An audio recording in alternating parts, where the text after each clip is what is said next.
Buenos días. ¿Cómo estáis todos? Feliz año nuevo a todos. Este es el primer directo del año. Feliz 2018. Buenos días, América.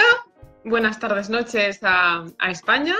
Y bienvenidos a un nuevo directo que ya iba tocando. Ya hacía tiempo del último y bueno, hay que ponerse al día y hay que renovarse y esas cosas. Y como el año nuevo viene cargado de muchos proyectos nuevos y de muchos tamaños, pues nada, aquí estamos para contaros cosas y para responder preguntas.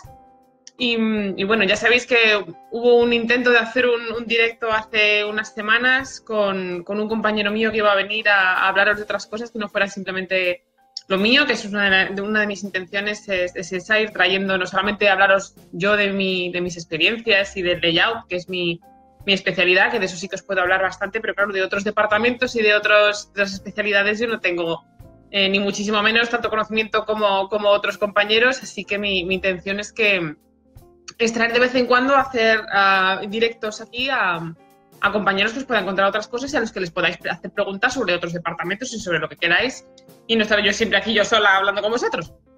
No puedo ser porque este compañero trabaja en una empresa, en un estudio de VFX, que es uno de los más estrictos en cuanto al tema de la confidencialidad y los secretos, todas esas cosas. Entonces, le exigen pedir permiso, le exigen darle ellos permiso antes de poder hablar en público, o antes de poder hacer una entrevista o hacer alguna charla o lo que sea. Entonces pidió el permiso y el permiso no se lo dieron a tiempo, así que no pudo venir. Y obviamente esas cosas son muy serias, eso no se juega con ello, así que el permiso se lo han dado ya, pero hoy no nos dio tiempo a organizarlo para hoy, así que en otro momento sí que lo haremos. Tengo más compañeros de otros departamentos. Este en concreto, Daniel, es texturizador, es artista de texturas, pero tengo otros compañeros también de habla hispana. Daniel es mexicano, obviamente todos los compañeros que yo me quiera traer son obviamente de habla hispana para que podamos hablar de estas cosas en español, y tengo otros dos compañeros al menos que trabajan conmigo en Scanline, en el departamento de FX, un español y otro mexicano también, que me han dicho que sí, que en cuanto podamos cuadramos horarios, porque tenemos que hacerlo obviamente el fin de semana, que si no estamos trabajando, y se vienen conmigo a contarnos cosas de los secretos de sus departamentos y de los softwares que ellos usan y esas cosas, que yo de eso no sé tanto. Así que hola a todos, como veis el fondo es diferente, porque uno de los cambios que ha habido desde el último directo es que me he mudado de casa, me he cambiado de casa, así que el fondo es distinto, las estanterías son más o menos... ¿Esa es nueva? No, ¿esa es nueva? Esa es la de siempre, pero ya no cabían los libros y las cosas frikis, ya empezaban a faltar hueco, así que como veis, nuevo escenario, bienvenidos a mi nueva casa. Y ya tenemos gente aquí. Hola me dice Andrés, hola desde Lima, Perú, desde Ecuador, me dice Orlán. ¿Qué tal, Orlán? Me dice Diego que para cuándo un directo con un modelador. Pues tengo también un compañero modelador, lo que pasa es que no está aquí. Es un compañero español que se llama Rafael Zavala, trabajó conmigo trabajamos juntos en Weta, en el Hobbit. Y lo que pasa es que no está aquí. Está ahora, si no me equivoco, estaba en ILM Singapur. Entonces eso es un experimento que queremos hacer, intentar hacer un directo con él, obviamente online.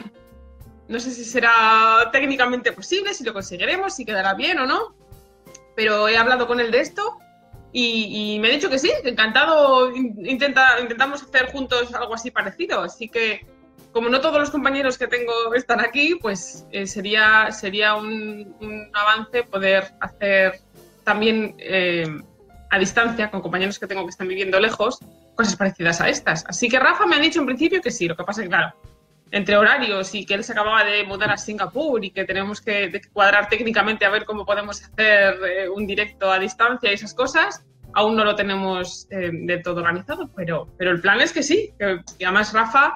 es un gran modelador y modeló, entre otras muchas cosas, a Azog, al orco blanco del Hobbit, que os acordaréis.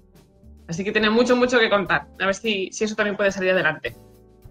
Me dice hola Alejandro desde Colombia, más Chile, más Perú. Muchas veces a todos mis amigos desde Latinoamérica. Costa Rica, Colombia, Chiapas... Un mate painter, pues mira, Dani podría hablaros también de...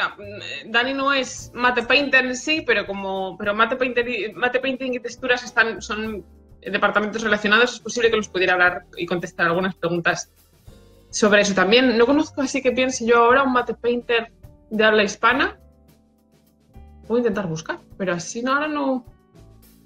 Los hay, por supuesto que los hay en todas partes, pero... A ver...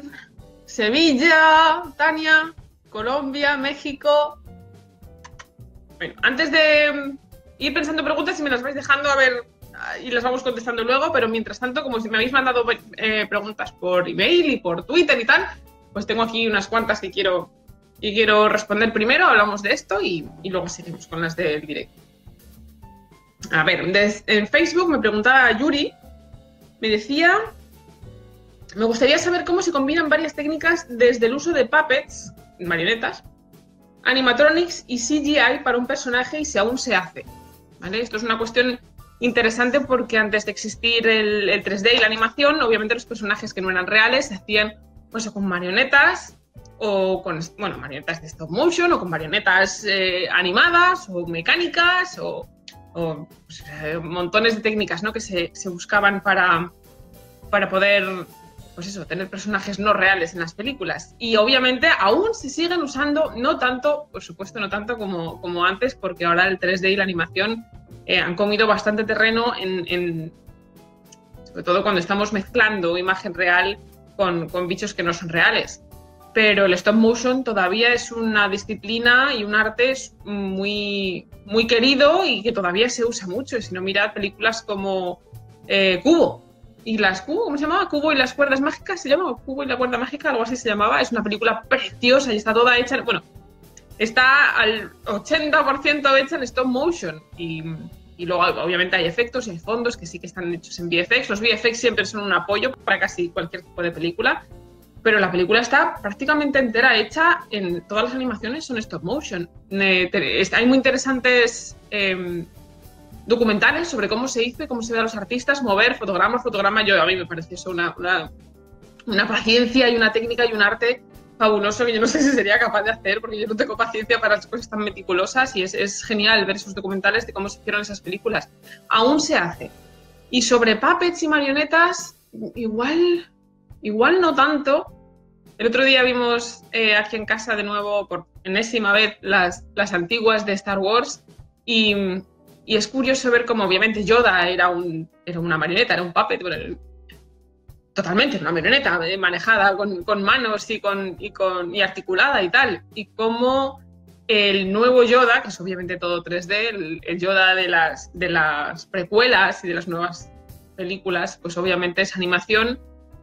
Y claro, las animaciones están muy bien hechas, el Yoda está muy bien conseguido cuando es VFX, pero el corazón... Obviamente yo también lo estoy viendo desde la nostalgia, ¿no? De la niña que yo era cuando vi Star Wars por primera vez.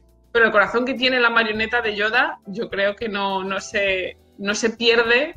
Sigue estando ahí, sigue estando en la marioneta. Y a mí, obviamente, es obvio que es una marioneta.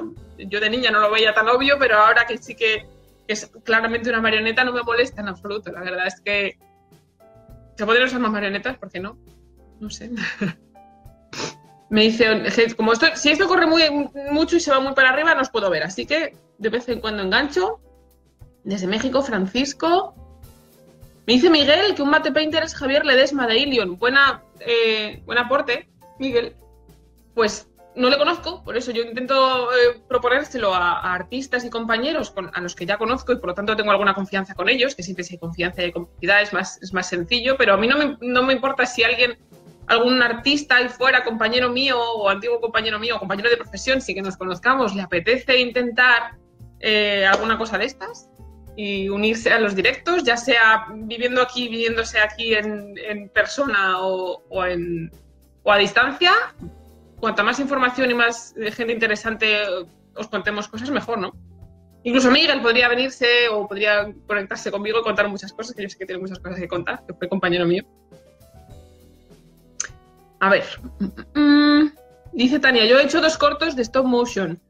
Uno como proyecto final de ciclo. Paciencia. Me parece un arte muy, muy grande. Hola, Raúl. Francisco dice, ¿es un arte el stop motion? Imagino que estás preguntándome, yo creo que sí. Por supuesto que sí. Me pregunta Carlos, ¿qué escuela nos recomiendas para estudiar sobre VFX y modelado? Es una pregunta así como muy amplia y un poco trampa, o no lo sé. Eso depende de dónde estés, depende de tus posibilidades de trasladarte o depende de lo que quieras hacer, porque no todas las escuelas, las hay buenas y buenísimas, pero no todas las escuelas ofrecen lo que tú buscas. Entonces, bueno, hay una en mi blog, que luego os dejaré por ahí el enlace.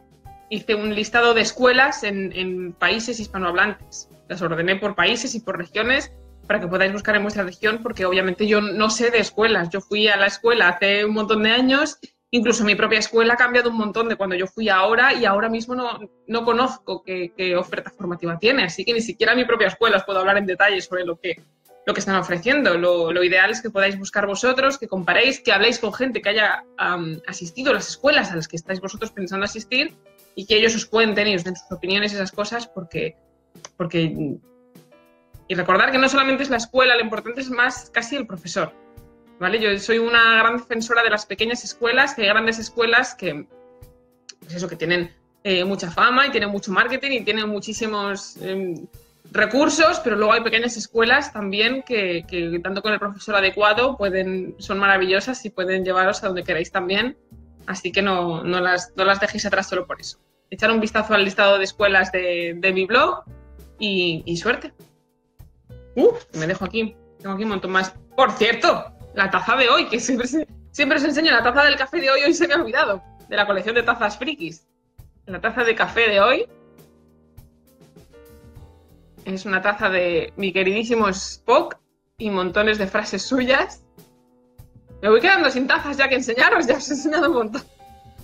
Voy a tener que ir ampliando la colección para poder seguir sacando tazas nuevas. Sofía, hola. Una peli un día, ¿cuál toca hoy? Es que tengo, bueno, aquí en casa vemos si se puede una película al día, y Sofía lo sabe.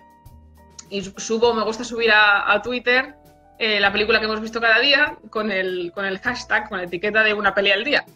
Y lo que hacemos mi chico y yo es que nos turnamos, elegimos una peli, un día cada uno elige película. Entonces, hoy me toca a mí, si no me equivoco.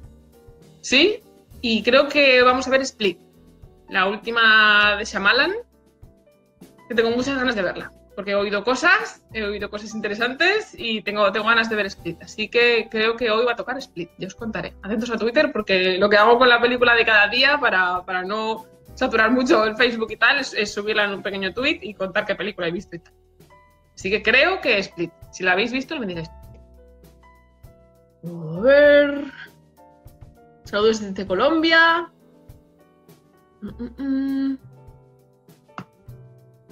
A ver, saludos más Colombia. Joder, Colombia, toda Colombia está aquí. El Ecuador me dice Dan. Me pregunta Morfeo, ¿trabajaste en Deadpool 2? No, Deadpool no me ha tocado ninguna de las dos. Y ahora estamos, por cierto, si no os he contado, ahora ya hemos terminado, bueno, terminamos Meg, terminamos obviamente la Liga de la Justicia, que ya se ha estrenado. Tomb Raider estamos a puntito de terminarla, el remake, y de hecho Layout, que es mi departamento, está casi acabado, por lo tanto a muchos de nosotros ya nos ha pasado otro proyecto, a pesar de que hay otros departamentos todavía trabajando en ella, y ahora estoy trabajando en Ant-Man and the Wasp, que en España supongo que será Ant-Man y la avispa, si no le cambian el nombre, bueno, dependiendo del país, sabéis que hay países que les cambian el nombre y otros no. Ant-Man and the Wasp, y me lo estoy pasando muy bien. La verdad es que es un proyecto muy, muy interesante. Me gustó mucho Ant-Man 1. Ant-Man 1 me sorprendió para bien, no esperaba demasiado cuando la vi. Y ya me la he visto un par de veces y la verdad es que está muy chulo, muy, muy entretenido. Y después, Aquaman. Probablemente el proyecto más grande que tenemos en el estudio después de Ant-Man va a ser Aquaman. Porque mi estudio, que es Scanline, es la empresa en la que yo trabajo, una de las cosas en las que más nos especializamos es en la simulación de líquidos. Es un poco la especialidad de la casa. Entonces, normalmente las escenas, las secuencias de agua y de líquidos y de fluidos y de simulación de fluidos nos las suelen dar a nosotros, porque somos muy buenos en eso. Así que imaginaos las escenas de agua y de líquidos y de fluidos que va a haber en Aquaman. Así que va a ser un proyecto grande para nosotros y probablemente cuando terminemos con Ant-Man pasemos todos a Aquaman. Y hasta ahí puedo leer, que ya sabéis que no me dejan contar nada más que, como mucho, los títulos de las películas en las que estamos trabajando. Y solo cuando ya son oficiales. No podemos decir ni siquiera qué títulos de película estamos trabajando o vamos a trabajar hasta que no se hacen oficiales por parte de la empresa. Y bueno, seguimos con las de aquí. Me decía Ximena, este es interesante, este tema. Me dice, mi profe me está enseñando 3D Max y dice que es mejor que Maya, pero todavía no me dice por qué. Y le gusta modelar, imagino. Así que mi pregunta es, ¿qué programas se usan en Vancouver? ¿Ventajas y desventajas? Y muchas gracias. Pues es interesante porque no hay una respuesta sencilla, ni fácil, ni única, ni muchísimo menos. ¿Qué es mejor, Maya o Max? Pues como siempre, depende. Depende de en qué industria estés trabajando, depende de las necesidades del trabajo, del proyecto, depende de muchas cosas. Yo empecé estudiando en Max. Yo cuando estudié en mi escuela, estudié animación y estudié 3D, y sí, VFX un poco generalista, y estudié en Max. Y la primera película en la que trabajé fue Planet 51, se hizo enteramente en Max, en 3D Studio Max. Lo que pasa es que después pasé a VFX, después de hacer un par de películas, trabajar en un par de películas de animación, pasé a VFX. Y en VFX el programa que más se usa casi mayoritariamente y en el 95% de los casos es Maya. Al menos como programa de 3D. Obviamente cada departamento muchos departamentos tienen programas específicos, pero el software de 3D que los engloba a todos que es común a los departamentos de 3D, que los de 2D, como Compo y esas cosas, pues Nuke y esas cosas, pero los departamentos de 3D usamos mayoritariamente Maya. No ya en Vancouver, eso no tiene relación geográfica, sino que es más por el tipo de trabajo que hacemos. Entonces, en cine de VFX se suele usar mucho más Maya. Hay excepciones, no sé si será el caso, quienes estéis trabajando en el mundo de los videojuegos me lo tendréis que contestar porque no estoy segura de si sigue siendo vigente, pero hasta hace muy poco tiempo, se relacionaba más el Max con los videojuegos. Se usaba Max 3D Studio Max para hacer videojuegos que para hacer cine. Sé de estudios de videojuegos que también están usando Maya, con lo cual ya no sé si eso sigue siendo tan vigente y tan estricto como lo era cuando yo lo oí. Pero lo cierto es que usamos mucho más Maya. También es verdad que es muy fácil pasar de uno a otro. Son relativamente similares y una vez que pasas el bache de tener que acostumbrarte a la nueva interfaz y ver dónde está todo, porque los botones están en sitios diferentes, y de acostumbrarte a las 2 o 3 principales diferencias, no son tan distintos. Yo hice la transición, obviamente, de Max a Maya y no es tan complicado. Son bastante hermanos. De hecho, son de Autodesk los dos ahora, o sea que son bastante similares. Pero no os cerréis ni a uno ni a otro. Obviamente, dependiendo de a dónde queráis ir a trabajar, os van a exigir dominar uno u otro.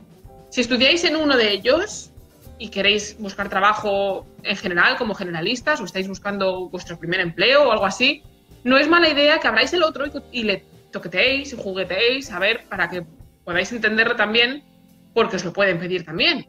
Aunque los conceptos de animación sean los mismos y la base teórica es la misma, es útil que seáis más o menos ágiles en ambos programas, sobre todo si vais a ir, o si os queréis especializar en un departamento propio del sector 3D de VFX, que como sabéis, y si no sabéis os lo recuerdo, en VFX el pipeline se divide en departamentos de 3D, que son los que trabajamos escenas en 3D en el ordenador, y luego departamentos 2D, que los llamamos 2D porque trabajan con capas bidimensionales, que suelen ser el producto de los render de las escenas 3D en las que trabajamos los artistas de 3D.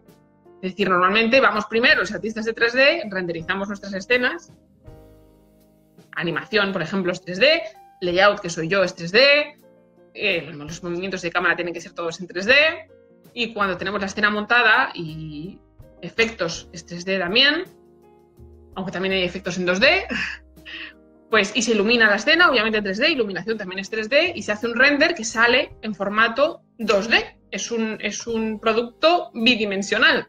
Con esos productos bidimensionales que se suele renderizar por capas, son todas esas capas bidimensionales las que después pone todas juntas los departamentos como compo.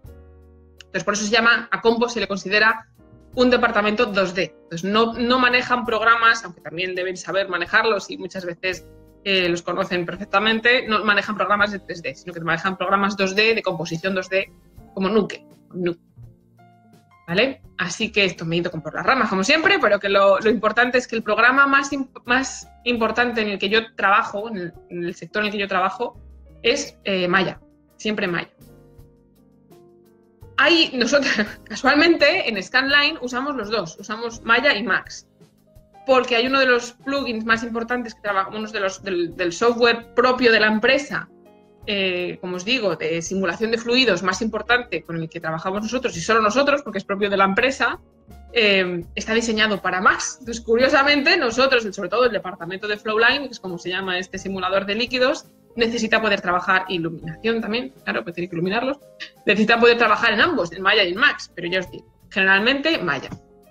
Así que tu profe, igual tu profesor, Ximena, creo que te llamabas, igual tiene alguna predilección por Max por algún motivo que yo desconozco, porque a lo mejor en publicidad, por ejemplo, o en videojuegos, se puede usar Max según el lugar y según la empresa con más intensidad, igual es su caso, pero vamos, Maya está muy, muy extendido. Y a ver, que he perdido la pantalla de las preguntas. A ver qué me decís por aquí, que no se me pierde esto. Hola Santiago, hola Iván. Me pregunta Edwin, ¿cuál es el programa en que tú te sientes mejor o dominas más? ¿Y por qué? Pues eso, Maya. No vuelvo a empezar, que si no me lío. Háblanos de los programas que usas en tu trabajo comúnmente. Pues eso, Maya. Otros departamentos usan otros programas, ¿vale? No es el único que se usa, ni muchísimo menos. De hecho, ya os digo, animación obviamente usa Maya porque es 3D, layout usa Maya porque es 3D, pero luego, por ejemplo, en modelado, que aunque se puede modelar perfectamente en Maya, en modelado se usan otros programas como ZBrush, por ejemplo, para modelar, que es un programa de esculpir digitalmente, y hay otros muchos programas de apoyo que ofrecen cosas que o Maya no tiene o que Maya tiene más limitado, por lo tanto se pueden utilizar otros programas. Nunca se usa un solo programa. En un estudio se utilizan un montón de programas y dependiendo del departamento al que queráis ir, de lo grande que sea el estudio o a qué se dedique el estudio, se usan más unos u otros. Y eso es lo que me acabo de recordar, este tipo de asuntos, que tengo pendiente hacer un artículo en el blog sobre programas, a ver cuántos programas hay y contaros en qué departamento se usa cada uno y en qué consiste cada uno y ese tipo de cosas. No soy ninguna experta en ningún otro que no sea el mío, pero hacemos un poco de investigación y así os hago un listado para que al menos tengáis pues unas primeras nociones. Me pregunta Francisco, ¿qué te pareció Star Wars Episodio 8? No lo he visto. No lo he visto y no os creáis que tengo muchas ganas de verlo. Tampoco me quiero meter ahora aquí en debatir sobre cine, pero los que me conocen saben que soy muy fan de Star Wars, pero de Star Wars de las antiguas. Todo Star Wars ahora, desde las precuelas hasta ahora, tanta película de Star Wars que está saliendo, se ha convertido la factoría Star Wars en una churrería prácticamente, como diríamos en España, que las hacen como churros y no me ilusiona ni muchísimo menos como las antiguas, así que yo me quedo con mis 3 películas de la trilogía original y sí, las nuevas de Star Wars pues imagino yo que las acabaré viendo cuando las pongan en Netflix y tal, pero esta es la primera vez que sale una película de Star Wars en el cine y que no le tengo demasiado interés. Ya me decepcionaron bastante las anteriores y por lo tanto pues eso, que hacen películas porque sacan dinero, pero yo ya la veré en Netflix. A quien le haya gustado, estupendo, como siempre. A quien le haya gustado una película que a mí no me ha gustado, envidia me da. O sea, que esto no vamos a meternos en polémica, Star Wars sí, Star Wars no.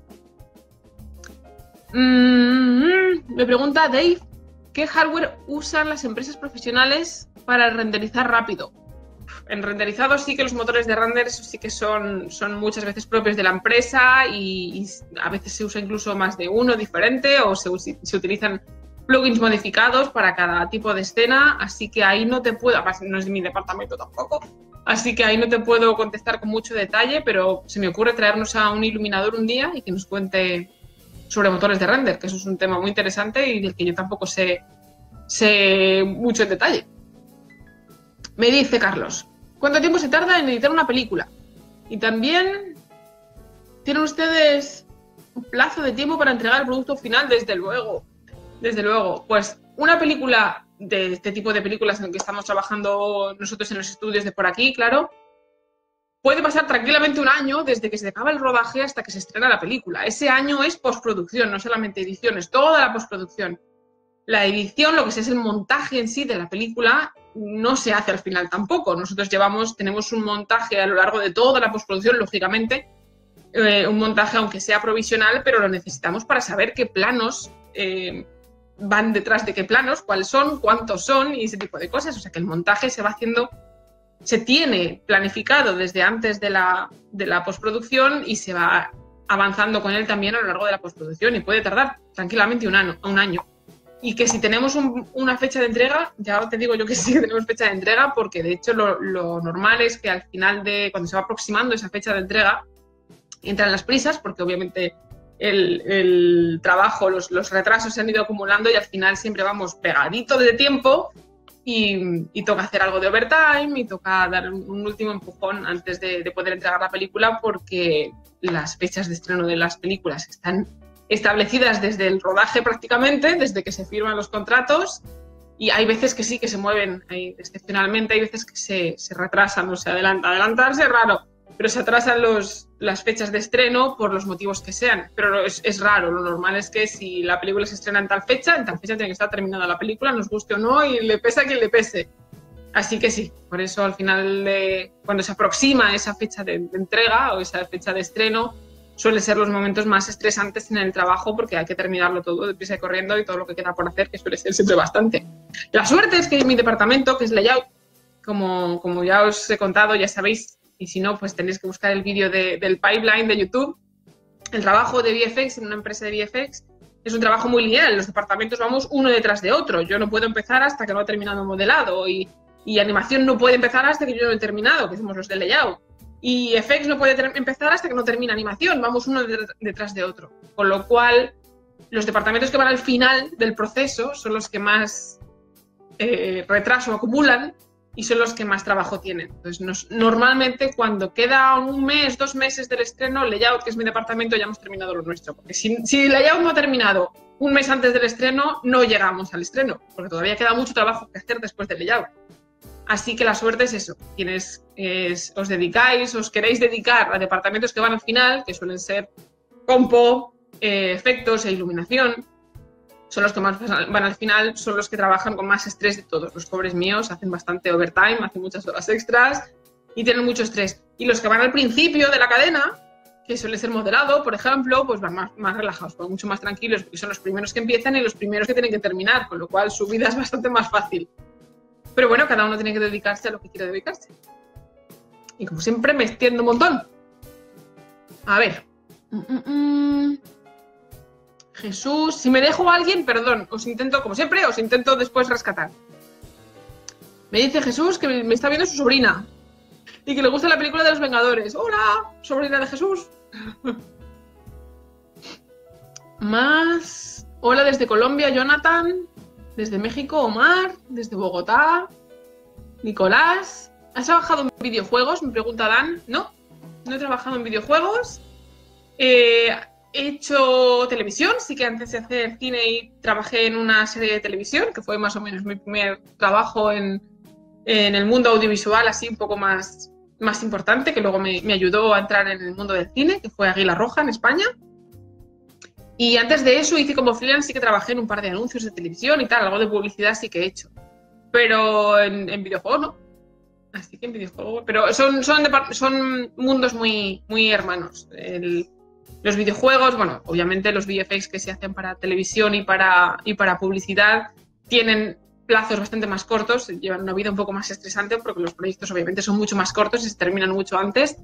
Pero los pipelines son muy similares, y en videojuegos incluso no es lo mismo un videojuego que una película, faltaría más, pero hay departamentos comunes y yo tengo compañeros que han pasado de un mundo al otro porque son bastante similares. Me pregunta Raúl, temas de croma. ¿Qué programa es el que te da mejor resultado? Sé que influye mucho la calidad con la que se grabe, mucho, pero también la herramienta final influye. Pues yo es que en ese tipo de cosas no lo hago profesionalmente. Yo los cromas que he rodado hasta ahora y que lo habéis visto en el vídeo del croma, los he hecho muy de estar por casa. Lo hago con mi Premiere y con After Effects, que ambos programas tienen herramientas para hacer keying, pero yo sé que obviamente en los grandes estudios no se utilizan ni After Effects ni... Bueno, After Effects a veces, rara vez, pero Premiere no, por supuesto. Yo uso Premiere porque es la herramienta que me soporta aquí mi pequeño ordenador para hacer mis vídeos, pero las hay... Nuke, obviamente, Nuke hace también keyings, pero sí que es cierto que si lo que queréis es hacer un keying, un croma casero, es decir, no tenéis una gran productora, ni es un proyecto de gran presupuesto, es lo que queréis es hacerlo de manera independiente y amateur, recordar que es casi más importante que el software, es cómo lo iluminéis, cómo lo rodéis y aseguraros de que está todo bien hecho para después que la parte técnica que tengáis que hacer por ordenador sea lo menos complicada posible. Cuanto menos errores haya que corregir una vez que os sentáis en el ordenador a hacer el keying, muchísimo mejor. Así que, quienes no lo sepan, tengo un vídeo hablando sobre el verde croma y ahí cuento algunos truquillos y además, no lo cuento en detalle, pero sí que dejo algunos enlaces de cosas de otros vídeos donde se cuentan en detalle cómo hacer un croma, cómo rodar un croma correctamente para que después quede creíble. Lo importante es eso, que quede creíble, que no se note. ¿Cuántas películas, me pregunta Javier, trabajan simultáneamente en tu trabajo? Pues depende también de los estudios, pero lo normal es que los estudios grandes tengan más de una película a la vez, porque así se van solapando los proyectos y así no tienen, porque antiguamente, o en los estudios más pequeños, que eso también me ha pasado a mí, hay un estudio que coge una película entera, trabaja solo en una película y cuando la película se acaba, se ha quedado sin trabajo y tiene que despedir o no renovar el contrato de la mayoría de los artistas que nos quedamos sin trabajo a la espera de que llegue la siguiente película. Para que eso no suceda, porque eso no es bueno ni para los artistas ni para los estudios en la medida de lo posible procuran tener siempre más de una película en producción. Eso es lo ideal porque si se van solapando las producciones no nos quedamos sin trabajo nunca. Entonces en mi departamento en layout hemos llegado a trabajar en 3 películas simultáneamente. A lo mejor somos 10 en el departamento, pues nos dividimos 3 y 2 o lo que sea, o incluso yo he estado trabajando en una por la mañana y en otra por la tarde, echando una mano a los compañeros, pero sí que hemos podido tener en el estudio en general a lo mejor un máximo de 5, 6, como mucho, en producción, unas empezando y otras terminando, lógicamente, no todas terminando porque entonces no damos abasto, pero sí que se suelen tener más de una en producción y se agradece, porque así la continuidad del trabajo nos permite no quedarnos sin empleo a los artistas cuando se acaba un proyecto, que eso es muy común, la falta de continuidad y de seguridad laboral puede ser común en este trabajo, así que ese tipo de cosas se agradecen. ¡Ay, que me dejo gente! Esto va para arriba y ya no puedo subir más. Hola desde Cancún. ¡Ay, Cancún! Qué buen tiempo tenéis que tener ahora mismo con lo que está lloviendo aquí. Me gusta tu trabajo, dice Ricardo. Gracias. Saludos desde México, Raúl. Para las simulaciones están con Houdini o Maya o Real Flow. Yo te digo que las simulaciones, hola Raúl, de fluidos, en Scanline por lo menos se usa un programa propio. Un programa creado y desarrollado por el estudio y que solamente tenemos nosotros y que solo usamos nosotros, que se llama Flowline. ¿Vale? Así que no es el caso de todos los estudios, en este caso solamente este estudio, porque mi estudio se especializa en eso, no yo, sino el departamento de Flowline, y en este caso es así. ¿Qué simuladores usan otros estudios? La verdad es que no lo sé. Me tengo que traer a algún otro compañero que os lo cuente. Me pregunta Andrés, Carolina, un consejo para Reels y portafolios. Bien. También tengo en mi... Luego os dejaré el enlace. En el blog, un artículo que escribí, porque muchos me preguntáis, una de las preguntas más recurrentes que surgen en este tipo de cosas es ¿cómo empezar? ¿Cómo encuentro mi primer trabajo? ¿Qué hago después de salir de la escuela? ¿Cómo hago mi reel para mandar a los estudios? ¿Cómo consigo salir y llegar a trabajar a Canadá? Y cosas de este tipo. Pues hice un artículo en el blog tratando de contestar a todas estas cosas y pues, voy contando paso a paso, pues eso, estudiar, cómo hacer un currículum, cómo montar una reel, consejos básicos para montar una reel, después cómo mover la reel y el currículum para poder encontrar vuestro primer trabajo y a partir de ahí cómo ir avanzando. Así que luego te dejo el enlace por ahí y así lo podéis leer, ¿vale? Que espero que os sea muy útil. A ver. Hola, Juan. Eso es, Juan, está haciendo lo de Flowline. Hola, gracias, que te he visto por ahí. Desde Bélgica me dice, hola, Iván. Hola. A ver, ¿cómo ves la transición de la realidad virtual al entorno cinematográfico? Esa es una pregunta que surge de vez en cuando. ¿Qué se ve de nuevo en Scanline relacionado con esos? Bueno, es Scanline, no es Skyline, es Scanline. Pero sí, pues, es una de las preguntas, ¿no? que también nos hacen mucho. ¿Cuál es el siguiente paso? En esto de los VFX, que tratamos de que sea siempre muy realista y los efectos que sean muy creíbles y llegará un momento que no haga falta actores y llegará un momento que sea todo digital y ¿cuál va a ser el siguiente paso? Después del 3D y de las gafas 3D y este tipo de cosas, ¿qué será lo siguiente? ¿Realidad virtual? ¿Nos podremos meter? Es tratar de adelantar y de anticipar qué es lo que va a ser el siguiente avance tecnológico que va a cambiar un poco la manera de hacer cine o de ver cine es muy difícil, es muy complicado. La pregunta concreta de si se va a poder incluir o incorporar la realidad virtual al cine es algo que no tengo yo tan claro. Yo creo que la realidad virtual es obviamente una herramienta que ya está incorporada a los videojuegos, porque los videojuegos sí que requieren una interacción del espectador, del jugador. Pero el cine en sí no sé si se puede encontrar, al ser el cine un arte narrativo lineal, en el que el director coloca la cámara en un determinado punto y la enfoca hacia una determinada dirección, que es a la que quiere que nosotros como espectadores miremos, no sé si la realidad virtual va a romper eso o va a ser capaz de incorporarse, o si va a haber una manera de hacer una nueva disciplina artística que esté a caballo, a medio camino entre el videojuego y el cine, para poder hacer al espectador partícipe y que pueda con la realidad virtual decidir dónde mirar. No lo sé. Yo creo que no. Yo creo que si incluyes la realidad virtual en una historia para que el espectador sea, pues eso, activo en la historia. Hay un cuervo enorme en el balcón ahora mismo. Perdonadme. Madre mía. Hay muchos cuervos aquí en Vancouver. Y me acaba de dar un susto. Cuervo negro no es muy bonito, pero me acaba de dar un susto. Perdón. Pues eso, que en el momento en que hacemos al espectador partícipe activo en la historia que estamos contando, ya tienes un videojuego. Más o menos, ¿no? De esto ya existen videojuegos en los que el espectador no es más que... El jugador no es más que un espectador que decide dónde mirar. Entonces quizá, pues eso, ese es el mundo de los videojuegos más que del cine. Si va a haber una manera de incluir la realidad virtual en el cine en el futuro, que a mí no se me ocurra, pues no se me ocurre de momento. Ojalá nos lleguen sorpresas. Hola Jorge, te he visto por ahí. Y esto va muy rápido y me van para arriba muchos comentarios. Perdón de antemano a quien me haya dejado. Lo siento. Me dice Iván, ay, que se va para arriba. No lo puedo ver. Me pregunta Anderson, ¿el cinema 4D es utilizado? Yo no lo he visto.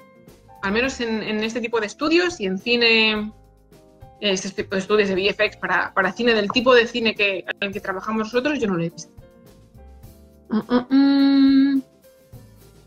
Orlando me pregunta por Cinema 4D también. La verdad es que yo no lo he usado, lo he jugueteado con él un par de veces, pero no he trabajado nunca con Cinema 4D. Sé que es bastante intuitivo y que está muy chulo, que tiene cosas muy interesantes, pero nunca he trabajado con él.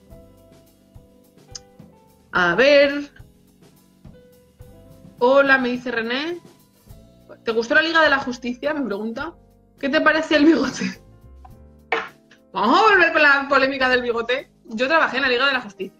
Y en las películas en las que yo trabajo no me gusta del todo opinar, en casi todas, porque tienen cosas buenas y cosas malas como todas, y sobre todo porque no soy capaz de ser objetiva. En una película en la que he trabajado yo, hombre, puedo sí, salir del cine después de haberla visto terminada y sé que ha funcionado y que puede ser mejorable y ese tipo de cosas, pero no es fácil ser crítico con una película en la que he trabajado hemos trabajado los compañeros y yo porque hay mucho trabajo detrás y y sé cuánto trabajo ha habido detrás, sé cuántos problemas hemos tenido que superar, sé, pues eso, cuántas horas se han echado y cómo se han solucionado las cosas y lo bien que han quedado las cosas solucionadas para lo mal que podrían haber quedado. Con lo cual me cuesta ser crítica a una película en la que he trabajado por eso, porque el trabajo es duro y mis compañeros han hecho un trabajo excepcional. Y lo del bigote, ¿por qué queréis que os diga? Porque obviamente nosotros no tenemos nada que ver, nosotros hicimos, no fue ni siquiera mi departamento, así que no os puedo contar tampoco mucho detalle, ni podría aunque supiera, pero eso es lo que es. Y esos son temas de la productora y de contratos y de directores y de temas, pues eso, que a nosotros no nos llegan. Nosotros hacemos lo que podemos con lo que nos dan y con las opciones que nos dan, que a veces no son muchas. ¿Usar programas de edición piratas es malo? Hombre, no que sea malo, que es ilegal. ¿Vale? La piratería es bastante ilegal, así que yo no os puedo decir, obviamente, ni muchísimo menos que lo hagáis, no se me ocurriría. Si te refieres, que no creo, pero bueno, existen programas gratuitos, que no piratas, sino gratuitos, software libre. Y hay software libre de muy buena calidad. Así, yo creo que hay software libre casi para cualquier disciplina. Buscadlo si no tenéis posibilidad de acceder a los grandes programas de pago, porque ofrecen muchas posibilidades, al menos a nivel independiente, ¿vale? A nivel de proyecto personal hay muchas posibilidades.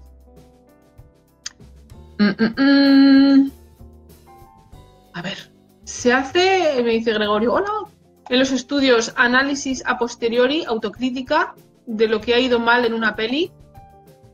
Sí, hacemos, siempre que hagamos un proyecto, no es de la peli, obviamente, lo que ha ido mal en una peli, pues hay cosas que dependen de nosotros y cosas que no dependen de nosotros. Lo que sí que hacemos siempre y procuramos, yo creo que es muy bueno, es hacer un post-mortem, como le llamamos, en el trabajo, que es una vez que hemos terminado una película, nos pasan un formulario a todos, que todos podemos rellenar de manera anónima, obviamente, si queremos, y si no queremos, pues no, en el que nos preguntan qué ha ido bien, qué ha ido mal, pero respecto a nuestro trabajo en el estudio, lógicamente, qué se puede mejorar, qué tal ha funcionado el diálogo entre departamentos, si ha habido la carga de trabajo ha sido alta o baja, si pues eso, hacemos una autocrítica general de nuestro trabajo en el estudio de VFX. ¿Qué ha ido mal en la película en sí? Pues en temas de, pues yo qué sé, de historia, de actuación, de guión o de la productora, pues ahí no podemos meterlo, podemos comentar en la cafetería como, pues sí, como lo hace todo el mundo, pero sí es importante la autocrítica. Y porque es la única manera de mejorar es eso, saber qué hemos hecho mal y qué se puede hacer mejor. Así que procuramos que sí. Hola, Benjamín. Ahora que hay mucha competencia en esto del 3D, ¿crees que aún hay campo para más personas? Sí. Hay mucha competencia, pero también cada vez hay más trabajo. El 3D, hay películas que llevan muy poco 3D porque no lo requieren, pero luego hay películas que llevan muchísima carga de 3D y los estudios cada vez tendemos a intentar hacerlo, obviamente, cada vez mejor y a ser posible cada vez más rápido. Y eso también incluye contratar también más gente. Y sobre todo también se hace mucho más cine ahora que antes. Ahora se hace muchísimo más cine. Eso quiere decir que los estudios también están creciendo. No van a crecer indefinidamente, ni mucho menos. Esto fluctuará como todos los trabajos, como todas las industrias, ¿no? Pero sí, trabajo hay. Además, unos van, otros vienen, y además es un trabajo que según qué departamentos puede quemar bastante. Hay gente que se cansa y se dedica a otra cosa y se marcha y deja el hueco y cada vez se abren más estudios. También se están abriendo el hecho de que el software de trabajo de VFX sea accesible, no solamente sea como hace bastante tiempo, que era solamente accesible a grandes estudios que tuvieran grandes presupuestos. Y había que formar a la gente de manera muy específica y a mucho coste, a personas muy limitadas, un limitado número de personas que pudieran trabajar en estas cosas. Ahora no, lo cual quiere decir que esto también abre campo para que empresas pequeñas también puedan surgir y se puedan dedicar a hacer cosas más pequeñas, no son todos grandes estudios. Hoy en día hay empresas que hacen VFX, pequeñas empresas y medianas empresas que hacen VFX casi en cualquier país desarrollado del mundo. No hace falta venirse a Canadá a trabajar en grandes películas de superhéroes. Eso hace que haya más trabajo para todo el mundo también. Así que, pues sí, hay hueco. A ver, hola, Lío, ¿qué tal? A ver, se me va mucho para arriba, perdón, de nuevo.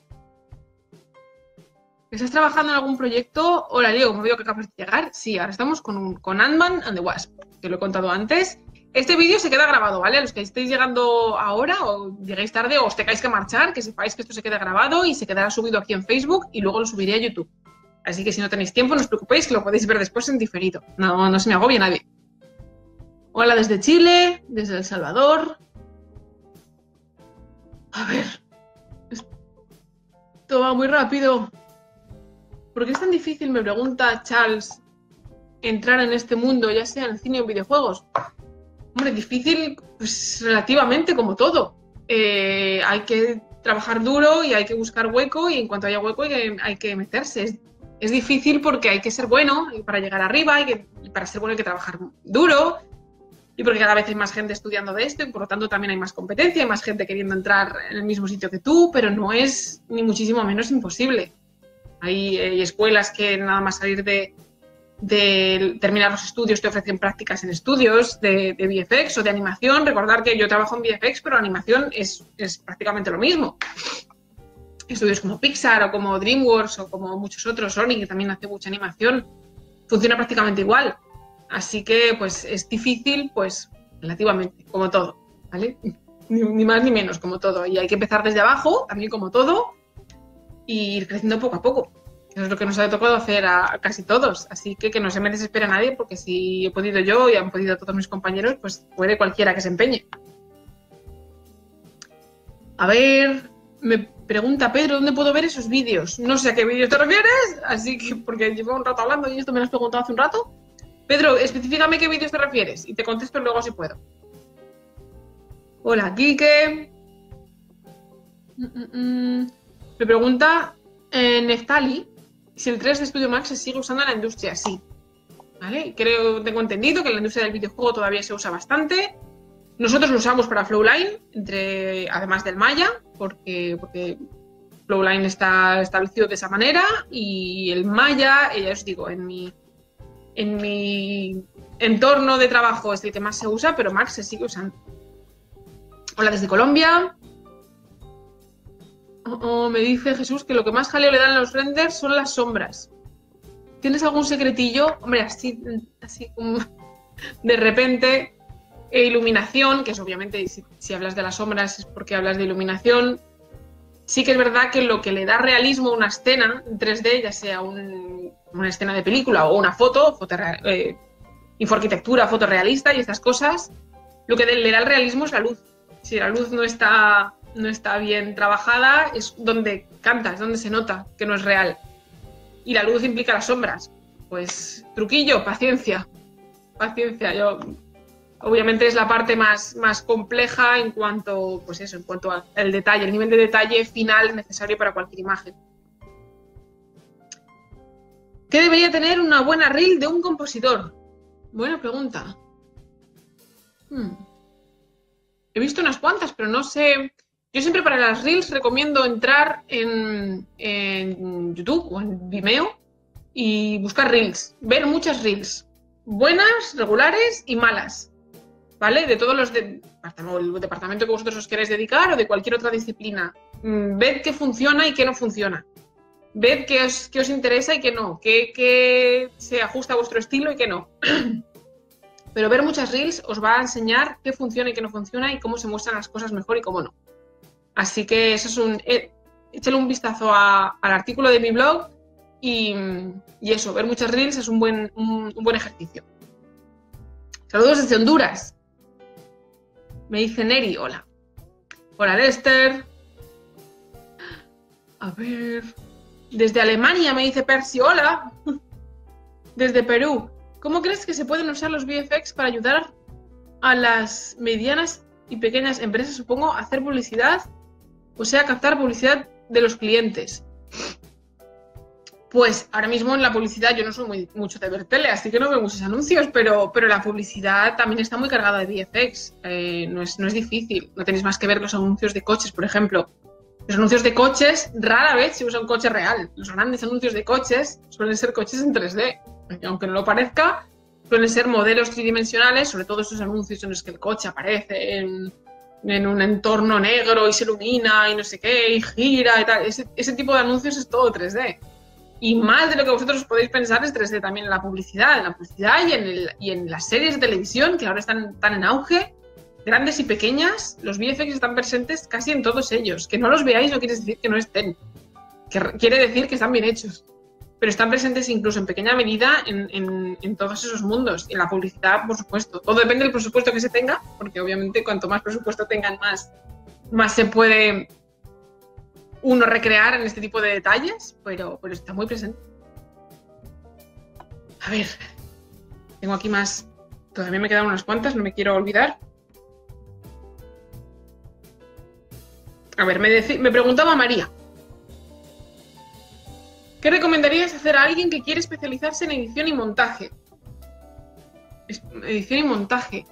Claro, es que la edición de cine no forma parte, estrictamente hablando, del pipeline de VFX. Los VFX son lo que se produce, se produce entre el que termina el rodaje y hasta que se pasa la película, no hasta que se estrena, sino hasta que se pasa la película a edición, sonido y coloración. Eso se hace después de VFX y eso no forma parte del pipeline de VFX. Eso se hace después, con lo cual, pues eso, edición está fuera, digamos, de alguna manera de nuestro ámbito. Igual que, ya os digo, la edición de sonido, la banda sonora y todo ese tipo de cosas que se hacen al final. Así que yo tampoco soy muy experta. Yo aprendí edición en la escuela usando Avid. Y tengo entendido que se sigue usando Avid. No sé si es el más usado. Si alguien tiene una respuesta para María, que sepa más de temas de edición profesional, dejadlo en los comentarios, así le echamos una mano. A ver, me preguntaba Liz por Twitter que dentro de poco va a hacer un curso de VFX y que le gustaría saber cuál es el perfil de estudiante, en qué países se puede trabajar, con potencial y cuánto anda el tabulador, imagino que se refiere a los salarios, como cineasta independiente. ¿Qué equipos de trabajo recomienda? Bueno, hace muchas preguntas. Bueno, en general lo que me pregunta es que si va a hacer un curso de VFX y cómo empezar. Pues remito de nuevo también al artículo de mi blog sobre cómo comenzar. Y sobre los países, sí que es curioso que ahora los países en los que más trabajo hay es Estados Unidos. Lógicamente las películas en las que más trabajamos siguen siendo películas americanas. Hay mucho trabajo en Canadá, especialmente ahora en Vancouver. En Vancouver, debido a que muchas empresas, muchos estudios de VFX han venido para acá porque les es más barato a las películas americanas hacer los VFX aquí en Canadá que hacerlos en Estados Unidos, con lo cual, por eso muchos estudios están viniendo aquí o están abriendo aquí oficinas. Por eso hay tanto trabajo ahora mismo en Vancouver y especialmente en Canadá en general, pero especialmente en Vancouver, porque Vancouver además compartimos franja horaria con Los Ángeles, que es donde se ruedan la mayoría de las películas por temas de horas de sol, que es por lo que la meca del cine está en Hollywood. Entonces, al compartir franja horaria es muy fácil comunicarnos con nuestros clientes que están en Los Ángeles normalmente, en Hollywood. Así que esa es una ventaja, eso y el clima, que el clima en Vancouver no es tan frío ni es tan duro como es en otras ciudades de Canadá, como son Montreal o como son Toronto. En Montreal también hay mucho trabajo, pero claro, el invierno en Montreal es, pues eso, es muy duro, es de muchos meses de invierno a 30 y 40 bajo cero y no sé vosotros, pero eso a mí eso conmigo no va. Pero bueno, el tema es que hay mucho trabajo en todo Canadá, especialmente en Vancouver. Hay mucho trabajo en Londres también. Mis compañeros españoles, la mayoría de nosotros hemos pasado por Londres porque Londres es un buen trampolín para nosotros los españoles porque al ser europeos no necesitamos un visado de trabajo para trabajar en Londres. Por lo tanto, muchos de estudiantes españoles pasan por Londres a trabajar, a tener sus primeras experiencias, porque hay mucho trabajo, no se requiere visado y hay mucho movimiento de nuevos, de juniors y de nuevos empleados y de trabajo que no requiere visado. Por lo tanto, es muy fácil adquirir una experiencia profesional inicial que después te permite dar el salto a Estados Unidos o a Canadá. Y en la India también hay bastante trabajo y en Singapur, que por lo que sea está ILM, por lo que sea no, por los motivos que os podéis imaginar, también hay por allí trabajo. Yo allí no he llegado a ir, no he llegado a trabajar allí, pero sí que he trabajado también en Australia que hay una tradición de cine de animación bastante importante, y en Nueva Zelanda, que es donde está Weta. Ahí estuve trabajando en la trilogía del Hobbit, además de en otros proyectos, pero ahí está el gran estudio Weta, que es muy grande, pues son más de 1000 empleados y hacen muchas películas, entre ellas pues eso, ese tipo de películas que hace Peter Jackson, puesto que el estudio es en parte de Peter Jackson. Así que eso, hay muchos países y hay en los que se puede trabajar y que no se me desanime nadie, que el mundo es muy grande y hay que visitarlo. Y llevamos casi una hora. Un par de preguntas más y si nos parece mal, lo dejamos por aquí por ahí. El cuervo. Me pega un susto el cuervo. Hola, Gino desde Perú. Creo que eso ya lo hemos contestado, de la publicidad. Me pregunta, ¿no has pensado hacer una escuela para VFX aquí en Canadá? Hombre, montar una escuela yo aquí, la verdad es que no. Aquí hay varias escuelas, hay escuelas muy buenas en Vancouver. Y yo colaboro con un par de ellas. Tengo compañeros que además están trabajando en VFX, pues son profesores o son tutores en escuelas a tiempo parcial. Y de vez en cuando también echo una mano, porque como sabéis que me gusta enseñar, este tipo de cosas me gustan mucho, pues si puedo echo una mano. Y ahí tengo un par de proyectos así educativos en los que yo participo. Abrir una escuela yo, ¿no? Eso me faltaba, pero sí participar, sí que sabéis que me gusta. Sí, aquí la gente hablando de mi cuervo. Saludos desde Paraguay, me dice Pitu, hola. Desde Perú. Más cuervos, saludos, Francisco. Hola, Norbey desde Colombia, pero está en Brasil. Hola. Me encanta que estemos aquí el mundo entero charlando. Desde Ecuador. Me dice Andrés, estoy de acuerdo contigo, no me gusta criticar las películas. Yo estudié animación y sé lo difícil que es hacer un render. No es que no me guste criticar películas, yo soy muy criticona. Cuando no me gusta una película, la destripo y no me duele. Pero es más con el tema de las películas en las que he trabajado, bueno, y además obviamente lo hago en privado, o sea, lo hago en un entorno de cordialidad y de confianza, no lo hago en público porque pues eso, sé lo difícil que es hacer una película, sé lo difícil que es hacer una buena película y sé que incluso en las malas películas o en las películas que no funcionan del todo o en aquellas que a mí no me han gustado, sé que hay mucha gente trabajando muy duro en ellas y eso merece respetos, 1000 respetos. Y otra cosa es que sea divertido criticar películas, que también lo es.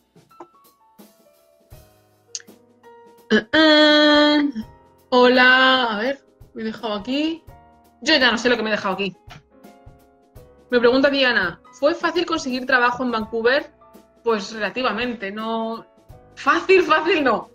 Esto, pues eso, fue un proceso que llevó bastante tiempo. Yo en España trabajé en estudié en España, trabajé en muchos trabajos freelance de diferentes tipos antes de poder empezar a trabajar en una serie de televisión. De ahí pude pasar a una primera película, que mi primera película la trabajé en España. Seguí trabajando en diferentes proyectos como freelance hasta poder tener mi segunda experiencia en el cine, que vino varios años después. O sea, no es fácil, hay que tener paciencia, esto no es un sprint, esto es una maratón. Y mi segunda película fue en Australia, me pude ir a Australia a trabajar en Happy Feet 2 y después de aquello me fui a Inglaterra, estuve en Londres trabajando unos meses y gracias al trabajo de Londres surgió la oportunidad de ir a Nueva Zelanda y después de Nueva Zelanda sí que me pude venir para acá a Canadá. Y aún así en Canadá tardé un par de mesecillos, porque claro, no solamente se trata de que tu currículum sea bueno, se trata de que tu currículum sea bueno y que lo muevas lo suficiente como para que le llegue a alguien que necesita un perfil como el tuyo en ese momento, porque puede haber trabajo pero no en mi departamento, o puede haber trabajo pero no en ese momento. Entonces, costó un par de mesecillos todavía poder venirnos para Canadá, pero una vez en Canadá ya es más sencillo porque están todos los estudios unos frente a otros y nos conocemos unos... somos todos compañeros y esto es muy pequeño en realidad y no fue tan complicado. Pero fue un trabajo de tiempo y de años. ¿Cuánto mides? ¿En serio eso es una pregunta? A ver. Es que estoy buscando un par de preguntas así un poco más interesantes y así ya lo dejamos aquí por ahí. Si nos importa, hasta el siguiente. A ver, Zack Snyder. No conocía a Zack Snyder. En general no trabajamos con los directores, me pregunta Allen. Nosotros trabajamos, como ya os digo, el trabajo de VFX empieza cuando termina el rodaje. El director sigue siendo la persona que tiene que aprobar el trabajo que nosotros hacemos, por supuesto, porque sigue siendo el director de la película, pero ya no estamos in situ ni donde está el rodaje ni donde está el director. El director suele estar ya en Los Ángeles o en su casa o donde quiera esté o trabajando en la siguiente película a veces. Y entonces lo que nosotros hacemos es que mandamos dailies diarios, mandamos nuestro trabajo al supervisor de VFX, que una vez que lo ha aprobado se lo enseña el director para que el director dé el aprobado final. Pero no coincidimos ni con los actores, salvo en excepciones muy concretas, ni con los directores ni con los actores. Digo salvo excepciones porque eso en Nueva Zelanda, por ejemplo, como sí que trabajamos en las 3 películas del Hobbit, pues lógicamente nosotros estábamos trabajando en la primera mientras se rodaba la segunda y luego empezamos a trabajar en la segunda mientras se terminaba de rodar la tercera. Y además el estudio de VFX en el que trabajaba yo era en parte del director de las películas. Por lo tanto, el director era nuestro jefe y vivíamos en la misma ciudad todos y los actores andaban por allí y ese tipo de cosas. Así que sí que coincidimos en ese caso con los actores y con el director. Pero no es lo normal. Lo habitual es eso, que los VFX se contraten en un estudio que está obviamente aquí en Canadá o donde sea, pero o más de uno, muchas veces se dividen en más de un estudio, ni muchísimo menos tenemos un solo estudio toda la película, se suele dividir por secuencias y el director, los actores están a otras cosas ya y el director está donde esté, pero no coincidimos con ellos físicamente. Me pregunta Dan que qué necesita para ser animador en VFX. Pues aprender animación. Ya está. Bueno, aprender animación primero y después pues eso. Currículum, reel, experiencia y paciencia, perseverancia y animar mucho, mucho. Hola Alejandro. Me pregunta Jorge, ¿en España hay trabajo en tu campo? Hay poco, lo cierto es que en España sí que tienen más tradición de animación, más que de VFX, hay estudios de VFX, pero no hay tradición de cine de VFX en España. El cine que se hace en España es otro tipo de cine, no requiere tantos VFX como el cine, pues eso, el cine de superhéroes, el cine de acción, el cine de fantasía, que es el que se hace por aquí. Sí que hay más tradición de animación. En España ha habido, ahora ya no hay tantos, ha habido varios estudios de animación que se han hecho películas de animación bastante buenas y pues entre temas de la crisis y ese tipo de cosas, algunos han ido cerrando, pero sí que todavía sigue habiendo animación. Pero bueno, es que el cine en el que a mí me gusta trabajar se hace fuera, así que por eso me marché. Venga, una más y ya. Hola, Eduardo. Hola, Emiliano. Hace mucho tiempo que no te digo hola. Me dice, ya sé que tu trabajo lo cobras. Quiero decir, tu tiempo, pero ¿ves vídeos amateur y los juzgas o aconsejas? Yo, mi trabajo, obviamente, cobro mi trabajo en el estudio porque es mi trabajo, pero hay muchas cosas. No sé muy bien a qué te refieres con que si juzgo los vídeos amateur. No sé a qué te refieres. Si doy consejo o si doy. No sé a qué te refieres. Pero hay una parte del trabajo que hago que no se puede considerar trabajo en sí, que es pues eso, mis vídeos educativos y este tipo de cosas que yo lo hago por amor al arte y encantadísima. Así que, pues, eso, tratar de participar también en echar un cable a los que se quieren incorporar a esta profesión o al público en general que muchas veces tiene dudas y no valora el trabajo que hacemos porque no lo conoce. Y yo creo que eso se puede solucionar pues contando a qué nos dedicamos los artistas de animación, de 3D y de VFX y tratando de que el público en general comprenda en qué consiste para que pueda valorar también el trabajo, que es un trabajo duro y es un trabajo muy artístico y muy técnico también. Y estas cosas las hago porque sí. Hola desde Valencia. Me dice Nacho, ¿es diferente a la hora de hacer VFX para cine y para televisión? El pipeline no, suele ser el mismo. El tema es que para televisión los plazos suelen ser menores y los presupuestos también obviamente suelen ser menores. El presupuesto que tiene una serie de televisión o una película para televisión no es ni mucho menos el presupuesto que tiene una película grande. Y los tiempos también son mucho más comprimidos. Tened en cuenta que una serie tiene que sacar un capítulo a la semana durante unos meses y por mucha preproducción que hagan, los tiempos siempre son vertiginosos en televisión, por lo tanto el ritmo de trabajo es diferente y hay veces que la calidad por temas de presupuesto también. pero lo que es el pipeline es el mismo. Y yo creo que si no os parece mal, lo dejamos aquí. Sé que me faltáis bastantes. Voy a intentar en un ratito que tenga luego, a los que me han quedado por responderos y dejaros los enlaces de los artículos que os he dicho para que tengáis también acceso a lo que hemos estado hablando. Y nada, que muchas gracias por estar aquí, que os mando un beso muy fuerte a todos, que espero que en el próximo directo tener invitado especial, ¿vale? Traerme a alguno de mis compañeros para que os hablen de algunas otras cosas. Y atentos a Facebook, a Twitter, al blog y a todo, porque vienen proyectos nuevos, ¿vale? Vienen más vídeos educativos, una serie nueva de vídeos. Quiero hacer un podcast también sobre cine y sobre ciencia, que no sé si encontraré tiempo para hacer, pero está en desarrollo y en cuanto lo tenga, pues os lo iré contando también por aquí, así que atentos. Y nada, muchos besos a todos, que lo paséis muy bien. Si tenéis dudas, escribidme y nos vemos.